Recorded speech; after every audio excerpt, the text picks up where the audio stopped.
St. George police working to arrest a man for making terroristic threats to Costco. Since January, they believe he's made 4 calls threatening to bomb the store at 835 North and 3050 East. Samantha Hoffman is live at the Costco tonight.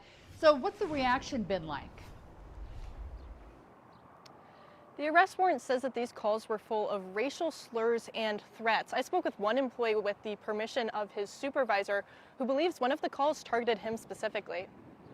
No one deserves to have to come to work and be afraid for their lives. According to the arrest warrant, Costco employees reported 4 calls from a man threatening to, quote, blast the place, light them up like a barbecue if they did not get rid of the black and homosexual employees.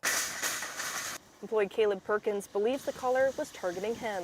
It was so heinous. Like, people should not be talking about other people like that. And then he described me and like my appearance, and it was wild. Investigators tracked down the number to belong to 44-year-old Ramchand Rutten from Las Vegas. Investigators noticed his phone was also tied to a threat a year prior, making, quote, racially charged calls to the St. George Ford dealership. A close friend of Rutten reportedly told investigators he, quote, may suffer from an undiagnosed mental illness and, quote, has done this type of thing in the past, indicating bias against African Americans and homosexuals. Kind of alarming, but knowing that there's a warrant out means that they're going to get him soon, hopefully, and that we can all feel safe again.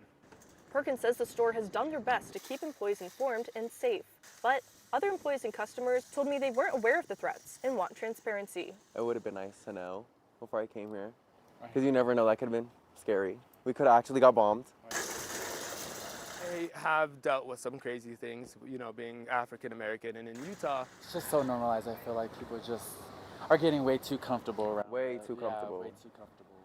And now it's at the point where we're threatening to bomb big companies. Hello. The arrest warrant says that a St. George police detective called Rutten several times with no answer.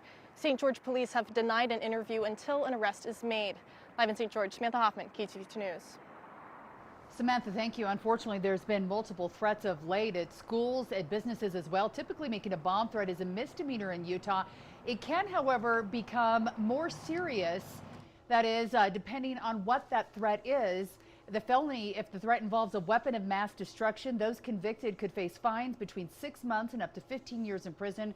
Courts can also order defendants to pay restitution for emergency response costs, evacuations, business interruptions, and also related costs.